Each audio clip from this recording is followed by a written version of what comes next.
اللہ کے نبی صلی اللہ علیہ وسلم کو جب حاجت پیش آتی تھی تو آپ 2 رکعت نفل کی نیت کرتے وضو کر کے اچھی طریقے سے، اور پھر یہ دعا پڑھا کرتے تھے۔ اب تو مسلمانوں میں حاجت کے نفل کی رواج ہی ختم ہو گیا، رواج ہی ختم ہو گیا۔ اور پیارے رسول صلی اللہ علیہ وسلم اپنے ساتھیوں کو بہت اہتمام سے یہ نماز سکھایا کرتے تھے۔ کوئی حاجت ہوتی 2 رکعت نماز اللہ سے حاجت پوری کرنا۔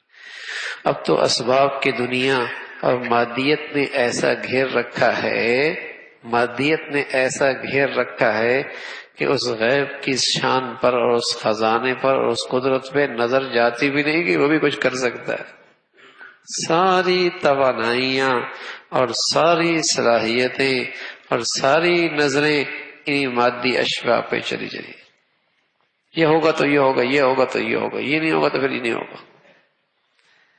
اللہ کے نبی سبحان اللہ، اللہ کا نبی صلی اللہ علیہ وسلم سے بڑھ کر دنیا کی حقیقت سے اور اللہ کی قدرت اور طاقت سے باخبر اور کون ہو سکتا ہے؟ آپ کی زندگی میں جب کوئی حادث پیش آتی تو آپ نماز حاجت پڑھا کرتے تھے، نماز حاجت پڑھا کرتے تھے، اور اس سے بڑی تسلی ہوتی ہے، اس سے بڑی تسلی ہوتی ہے کہ اللہ سے حاجت مانگی۔ میرے عزیزو، درخت کا پتا بھی اس کی اجازت کے بغیر کوئی نہیں حرکت کرتا، اور زمین کا ذرہ بھی اس کی حکم کے بغیر نہیں ہلتا، اور سمندر اور دریا کے قطرے بھی اپنی جگہ سے اس کی اجازت کے بغیر نہیں ہلتے۔ تو میرے حاجت دنیا میں اس ذات کے سوا کون پوری کر سکتا؟ تو پہلے اس کا در کھٹکھٹانا چاہیے نا۔ ٹھیک ہے، تدبیر بھی اختیار کریں، اسباب بھی اختیار کریں، تدبیر بھی اختیار کریں، اسباب بھی اختیار کریں، لیکن نماز حاجت کے ذریعے اس کے در کو دستک تو دے دے اور اس کے سامنے اپنی حاجت تو پیش کرے۔ بیماری ہو گئی، حاجت کے نفل پڑھ لی، کوئی رکاوٹ ہو گئی، حاجت کی نہیں، یہ تو رونا ہے، پیٹ رہے ہیں، بندش ہو گئی، بندش ہو گئی، بندش ہو گئی، عاملوں کے گرد چکر پہ چکر ہیں، نہ جانے کیا کچھ ہے، لیکن حاجت کی نفل کی توفیق کوئی نہیں۔ ارے میاں نماز حاجت پڑھ، چونکہ یہ پرانی بات ہے نا، کوئی پرانی بات، کوئی نئی بات ہونی چاہیے تاکہ میں وہ وظیفہ کروں۔ اگر اس کو بولو نا رات کو ایک ٹانگ پہ کھڑے ہو کے تو نے 501 مرتبہ، اور وہ بھی قبلہ کی طرف رخ ہو کے، نہ دائیں ہلنا ہے نہ بائیں ہلنا ہے، یہ وظیفہ پڑھ لو، پڑھ لے گا۔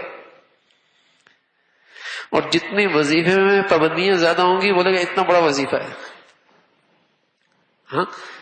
جتنے وظیفے میں پابندیاں زیادہ ہوں گی کہ اس رنگ کے ساتھ لکھا ہو اور اس کلر کے ساتھ لکھا ہو اور اس زعفران کے ساتھ لکھا ہو اور اس کو اس طریقے سے رکھنا، جتنی پابندیاں زیادہ اتنا اہتمام زیادہ۔ اور بھائی نماز حاجت پڑھ، یار یہ تو پرانی بات ہے، یہ تو پرانی بات ہے، اس کا اہتمام۔ ارے میرے عزیزو، جو نبی کی سنت میں تاثیر ہے وہ کسی چیز میں تاثیر نہیں، جو پیارے نبی صلی اللہ علیہ وسلم کے عمل میں تاثیر ہے وہ اور کسی چیز میں تاثیر نہیں ہے۔ بندش ہو گئی، رکاوٹ ہو گئی، مسئلہ کھڑا ہو گیا، پریشانی آ گئی، اللہ کے نبی صلی اللہ علیہ وسلم نے امت کو وظیفہ دیا ہے نماز حاجت کا اہتمام کرو، وظیفہ دیا ہے دعاؤں کا خوب اہتمام کرو۔ اللہ کے نبی صلی اللہ علیہ وسلم نے عمل بتایا ہے، صدقہ دے دو، خیرات دے دو۔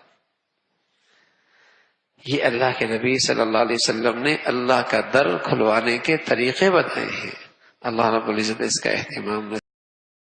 ویڈیو کے نیچے سبسکرائب کے بٹن پہ کلک کریں، بیل کے آئیکن پہ کلک کیجئے تاکہ ہر نئی ویڈیو کی نوٹیفیکیشن آپ کو مل جائے۔